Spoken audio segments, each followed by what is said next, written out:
శుక్లాంబరధరం విష్ణుం శశివర్ణం చతుర్భుజం ప్రసన్నవదనం ధ్యాయేత్ సర్వవిఘ్నోపశాంతయే అగజానన పద్మార్కం గజానన మహార్నిశం అనేకదంతం భక్తానాం ఏకదంతం ఉపాస్మహే.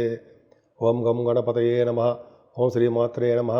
ఓం శ్రీ గురుభ్యోం నమః. మా ఆది ఆస్ట్రాలజీని చూస్తున్న మీ అందరికీ, అలాగే ఫారిన్ కంట్రీస్లో ఉంటూ నాకు ఫోన్ చేస్తూ నా చేత జాతకాలు చెప్పించుకున్నటువంటి మీ అందరికీ పేరు పేరున నా హృదయపూర్వక నమస్కారాలు. మనం ఇప్పుడు జూన్ 29 నుంచి జూలై 5వ తారీఖు వరకు కూడా ఆ వారం రోజులు గ్రహాల ప్రభావం తెలుసుకుందామండి. దానికంటే ముందర నా పేరు వాడరేవ్ ఆదినారాయణరావు శర్మ. నేను ACMA అండి, క్వాలిఫైడ్ కాస్ట్ అకౌంటెంట్. నేను CA అలాగో ICW కూడా అంతే, క్వాలిఫైడ్ కాస్ట్ అకౌంటెంట్. ACMA అంటారు, అసోసియేట్ మెంబర్షిప్ కూడా ఉంది. అంతేకాకుండా నేను MA ఆస్ట్రాలజీ కూడా చేశానండి. నేను ఫస్ట్ స్టార్టింగ్లో 2000లో చేశాను, 2001 అప్పుడు చేశాను అనుకోండి. సరే, ఏదేమైనా అవన్నీ పక్కకు పెడితే ముఖ్యంగా నేను నా ఫోన్ నెంబర్ గురించి చెప్తాను ఒకసారి. నా ఫోన్ నెంబర్ అండి, సెల్ నెంబరు 7075389589, 7075389589. మీ జాతకాలు చెప్పించుకోవాలనుకుంటే, లేదా మీకు ఏమైనా ప్రాబ్లమ్స్ ఉన్నా వాటి గురించి, అయితే మంచి మంచి ముహూర్తాలు పెట్టించుకోవాలన్నా మీరు నేను మా ఆది ఆస్ట్రాలజీని సంప్రదించండి. సందర్శించడం కష్టం అండి. సంప్రదిస్తే మేము తప్పకుండా నేను పరిష్కార మార్గాలు అవన్నీ సూచిస్తాను. అంతేకాకుండా నా వీడియోలు మీకు నచ్చితే లైక్ చేయండి, షేర్ చేయండి, సబ్స్క్రైబ్ చేయండి. కన్యారాశి వారికి ఈ వారం కొంచెం జాగ్రత్తగా ఉండాలండి. జాగ్రత్తగా ఉండాల్సిన అవసరం ఏముందండి? కాకపోతే ఏంటంటే, శనీశ్వరుడు మీ రాశిని చూడడం వలన కొద్దిగా చికాకులు, కోపాలు, మనస్పర్ధలు, ఆవేశాలు ఇవన్నీ ఎవరికి ఉండవు చెప్పండి? అందరికీ ఉంటాయి. కానీ ఫైనాన్షియల్ బెనిఫిట్స్ అందరికీ ఉంటాయి, ఉండవు, మీకు ఒక్కరికి ఉంటాయి. ఫైనాన్షియల్గా బాగా సౌండ్గా ఉండడము, అనుకున్న దానికంటే డబ్బులు కష్టపడి మీరు సంపాదించడము, ఇవన్నీ మీ జాతకంలో ఉందండి. బాగా డబ్బు సంపాదిస్తారు. వేళపడ్డ భోజన వసతులు పర్ఫెక్ట్గా ఉన్నాయి. మీ జాతక ప్రకారం చూసుకోండి. అందరికీ ఉండకపోవచ్చేమో కానీ భోజన వసతులు బ్రహ్మాండంగా ఉంటాయి, అది షూర్, ఖచ్చితం. అలాగే మగపిల్లవారు కలగడానికి అవకాశం ఉంది. మీరు యాంకరింగ్ వృత్తి రీత్యా, గాయకులుగా రీత్యా, అంటే పాట పాడే రీత్యా మీరు విదేశాలు వెళ్ళడము, అదే ప్రోగ్రామ్స్ ఇవ్వడానికి ఉండడానికి అవకాశాలు ఉన్నాయి. ఏదైనా కంఫర్టబుల్నెస్ ఎక్కువ అండి మీకు. బాగా చాలా కష్టపడ్డారు ఇంతకుముందు, ఇప్పుడు చాలా సుఖపడతారు. పైగా జూన్ నెల మొత్తం కూడా గురు దృష్టి 4th భావానికి ఉండడం వల్ల సంయోగం అద్భుతంగా ఉంటుందండి. పైగా చదువు బాగా వస్తుంది. సంగీత సాధనలో బ్రహ్మాండంగా మీరు ఉంటారంటే సందేహం లేదు, చాలా బాగుంటారు. అలాగే తల్లిగారికి ఆరోగ్య పరిస్థితి బ్రహ్మాండంగా ఉంటుంది. కొంతమంది వాహనాలు కొనుక్కుంటారు, భూములు కొనుక్కుంటారు. కాకపోతే రైతులకు కూడా డబ్బులు చేతికి సకాలంలో అందుతాయి. రాహు ఒక్కడు చాలు కదండి మీకు, బాహువులు మీకు తిప్పడానికి. వాయుతత్వ రాశిలో, కుంభరాశిలో రాహు ఉన్నాడంటే ఇంకా వెనక్కి తిరిగి చూసుకోకర్లా. అంటే కాంపిటీషన్ ఎగ్జామ్స్లో కానీ, ఎలాగున్నా సరే, కోర్టు సమస్యల విషయంలో కానీ ఎలాగున్నా సరే మీరు విజయం, ఎలాగున్నా అంటే ఎటువంటి ప్రాబ్లమ్స్ ఉన్నా మీరు విజయం సాధిస్తారు. ఫేవరబుల్గా ఉంటాయి రిజల్ట్స్ అన్నీ కూడా. పైగా గవర్నమెంట్ ప్రొఫెషన్లో ఉండడానికి అవకాశాలు ఉంటాయి. మీరు కష్టపడి చదవండి, బ్రహ్మాండ సక్సెస్ అవుతారు. ఆడవాళ్ళకి చెప్తాను ఉంటాయి, చాలా అద్భుతంగా ఉంటుంది. ఇవన్నీ కూడా రాశి ఫలాలు మగవాళ్ళకి ఆడవాళ్ళకి వర్తించి తీరుతాయి. సో ఆడవాళ్ళు రాహు బ్యూటిఫుల్గా మంచి చేస్తాడండి. విదేశ పర్యటన చేయడము, స్టాంపింగ్ అయ్యేది చేయడము, రుణబాధలు, రోగబాధలు లేకుండా చేయడము, అదృష్టవంతులుగా చేయడము, ఆరోగ్యవంతులుగా చేయడము, ఆయనే చేయటి, ఆయనే సాటి. సప్తమ స్థానంలో శని కూడా ఉంటాడు, కానీ చిన్న చిన్న ప్రాబ్లమ్స్ ఇవ్వడము, ఆలస్య వివాహాలు, భార్య భర్తల యొక్క అన్యోన్య దాంపత్య జీవితంలో కొద్దిగా ఎడబాటు, ప్రాబ్లమ్స్, ఇవి అవకాశాలు ఉన్నాయి. ఏదేమైనా భాగ్యాధిపతి భాగ్యస్థానంలో ఉన్నాడంటే చాలు, మీ భాగ్యం వృద్ధి అయిపోయినట్టే. ఎవరు? శుక్రుడు 29వ తారీఖు నుంచి మీకు వృషభ రాశిలో భాగ్యస్థానంలో ఉండడము, మీ ద్వితీయ భావానికి గురుదృష్టి ఉండడం వల్ల సంపూర్ణమైన ధనప్రాప్తి మీకు కలగబోతోంది అని చెప్పచ్చు. అలాగే శుక్రుడు ఉండడం వల్ల బంగారు ఆభరణాలు, వస్త్రాలు, మంచి మంచి డ్రెస్సెస్ కొనుక్కుంటారండి. సినిమా రంగంలో బాగా డెవలప్ అవుతారండి మీరు. కళారంగంలో మంచి యాక్టర్స్గాను, మంచి అద్భుతమైనటువంటి ఏ ఫీల్డ్లోనో ఆ ఫీల్డ్లో బాగా డెవలప్ అవుతారు. సంగీతం కానీ, సాహిత్యం కానీ, నృత్యం కానీ, ఇలా బాగా భాగ్యస్థానం బాగుంది కాబట్టి ధనం వృద్ధి అవుతూనే ఉంటుంది. భాగ్యస్థానం బ్రహ్మాండంగా ఉంది. అలాగే ఉన్నతమైన విద్య రీత్యా విదేశాలకు వెళ్తారు, వ్యాపారాభివృద్ధి జరుగుతూ ఉంటుంది, తీర్థయాత్రలు చేస్తూ ఉంటారు, అమ్మవారి దర్శనాలు చేసుకుంటూ ఉంటారు ఎక్కువగా. మాట్లాడే కన్యారాశి వాళ్ళకి 10th భావంలో రవిగురులు వీళ్ళొక్కడు చాలరా, రవి దిగ్బలుడు అయిపోతాడు. రవి మంచివాడు కాబట్టి దిగ్బలుడు దశమంలో గుడితో కలిసినాడు. పొలిటికల్ రంగంలో పదవులు వస్తాయండి, పదవులు రావడానికి అవకాశాలు ఉన్నాయి. గవర్నమెంట్ ప్రొఫెషన్లో మీరు ఉంటారు, గవర్నమెంట్ ఉద్యోగాలు చేస్తారు, హై పొజిషన్లో ఉంటారు. పైగా మీరు ఫైనాన్స్ రంగంలో ICWS అంటారు సరే, వాళ్ళ ఆడిటర్స్గా బాగా ఉద్యోగ ప్రాప్తి ఉంటుంది మీకు.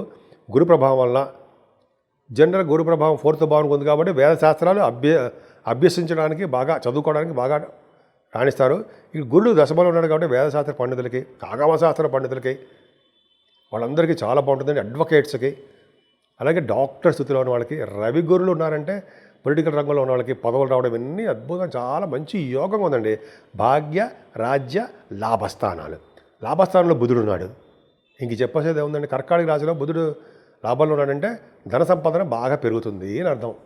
వ్యాపార వృద్ధి అవుతూ ఉంటుంది. భాగ్య రాజ్య లాభస్థానాలు, 6వ భావము ఎంత బాగున్నాయండి మీకు. కాబట్టి అంటే సప్తమాసాలు వచ్చాయని 12వ భావంలో కుజకేతువులు కూడా తప్పు కదా మరి. కుజకేతువులు చంద్రమంగళ యోగంలో కుజుడు ఉన్నాడు. సో 30వ తారీఖు 1st తారీఖు అది బాగానే ఉంది. కానీ యాక్సిడెంట్స్ అవ్వడానికి, దెబ్బలు తగలడానికి, నడుస్తూ పడిపోవడం, అది ఎవడో వచ్చి గుద్దేయడము, ఇలా జరగడానికి అవకాశాలు మాత్రం ఉన్నాయండి. కొంచెం జాగ్రత్తగా ఉండండి. ఏదైనా సప్తమాసాలు వచ్చాయని రాహు కేతుల మధ్యలో ప్లానెట్స్ ఉండిపోవడం వల్ల కన్యా రాశి వాళ్ళకి కొద్దిగా జాగ్రత్తగా ఉండండి.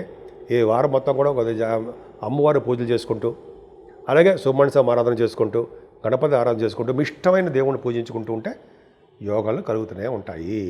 మేషరాశి నుంచి మీనరాశి వరకు వారికి అందరికీ కూడా పరిష్కార మార్గాలు అంటాం కదండి, రెమెడీస్ అంటాం కదా.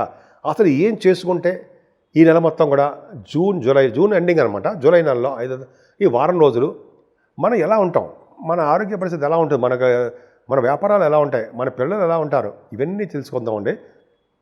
జనరల్గా ఈ ప్లానెట్స్ అన్నీ కూడా, గ్రహాలన్నీ కూడా తమ బాగా అంటే వాళ్ళు రాహుకేతుల మధ్యలో అంటే ఉండిపోవడం వల్ల వాడు స్వతంత్రించి విపరీతమైన రాజయోగాలు కొన్ని గ్రహాలు ఇవ్వలేకపోతుంటారు.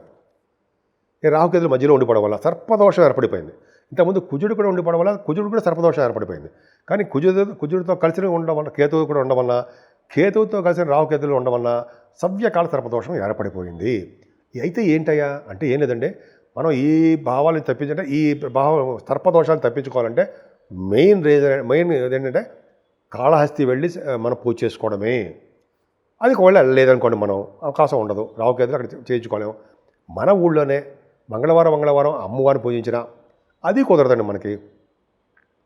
మనం అమావాస్య పూట కానీ పౌర్ణమి పూట కానీ చాలామంది అమ్మవారి గుళ్ళల్లోనే పూజలు చేస్తారు, హోమాలు చేస్తారుంటాయి. అలా చేయించుకోవడం వల్ల మంచి రాజయోగం కలుగుతుంది. అంటే రాహుకేతులలో వచ్చే దోషాలు పరిహారం అయిపోతూ ఉంటాయి. అది గొప్ప అదృష్టం ఉండేది. ఆంజనేయ స్వామి కూడా పూజ చేస్తుంటారండి, హోమాలు కూడా చేస్తుంటారు చాలా గుళ్ళలో. అది చేయించుకున్నా సరే అద్భుతం సినిమాలో వచ్చే దోషాలు బ్రహ్మాండ పరిహారం అయిపోతూ ఉంటాయి. కేతు ఏంటి, అప్పుడు కూడా ఇబ్బంది పెడుతూ ఉంటాడు. ఆయన మంచి వాటికి కూడా చిన్న ఇబ్బంది కలగడానికి అవకాశం ఉంటుంది. అందుకనే ఎవరైతే గణపతి ఆరాధన చేసి సుబ్రహ్మణ్య స్వామి పూజలు చేస్తూ ఉంటారో, అంటే పౌర్ణమి పూట కుదరపోయింది, వినాయకుడికి మనం దండ పెట్టుకోలేము, పౌర్ణమి పూట పైగా పౌర్ణమి తర్వాత రోజు వచ్చే చవితి పూట అందాం. పౌర్ణమి చవితి సంకటహర చతుర్థి అంటాం. ఆ రోజు గరిక స్వామివారికి సమర్పించిన మల్లె పువ్వులు వినాయకుడితో సమర్పిస్తే వాళ్ళు అద్భుతమైన ఫలితాలు ఉంటాయని చెప్పి అంటారు, సందేహం లేదు. అలాగే సుబ్రహ్మణ్య స్వామి ఆరాధన చేసుకున్న, ముఖ్యంగా శివుడికి మల్లె పువ్వులతోటి, అలాగే తులసి దళాలతోటి, మారేడు దళాలతోటి ఎవరు పూజ చేస్తారో వాళ్ళ ఇంట్లో స్థిరమైన లక్ష్మి ఉండడమే కాకుండా సంపూర్ణమైన ఆరోగ్యవంతులుగా ఉంటారు అని తెలుస్తోంది. అంతేకాకుండా వెంకటేశ్వర స్వామి ఆరాధన చాలా ఇంపార్టెంట్.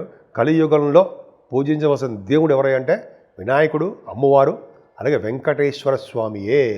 వెంకటేశ్వర స్వామి పూజ చేసుకోవడం వల్ల, ఆయన గుడి దగ్గర ధ్వజస్తంభం దగ్గర అఖండ దీపారాధన చేసుకోవడం వలన, స్వామివారికి తులసి మాల సమర్పించడం వల్ల, తులసి దళాలతో పూజ చేయడం వల్ల, స్వామివారికి మంచి అద్భుతమైన మల్లెపూలతో పూజ చేయడం వల్ల, మల్లెపూల దండ సమర్పించడం వలన, మారేడు దళాలతో కూడా పూజ చేయడం వల్ల స్థిరమైన లక్ష్మి ఇంట్లో ఉండడమే కాకుండా స్వామివారి యొక్క కరుణా కటాక్షాలు ఉండి తీరుతాయని సందేహం లేదు.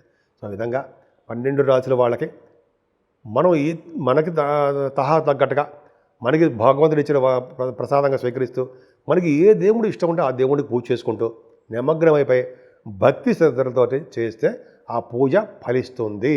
ఈ విధంగా మీ అన్ని రాసుల వాళ్ళకి చాలా బాగుండాలని, అన్ని రంగాల్లో కూడా ముందంజలో ఉండాలని, ప్రతి శుభ విషయాలు వాటంతట అవే కలిసి వచ్చి మీరు ఆనందప్రదంగా ఉండాలని, ఉంటారని కూడా నేను మనస్ఫూర్తిగా కోరుకుంటున్నాను.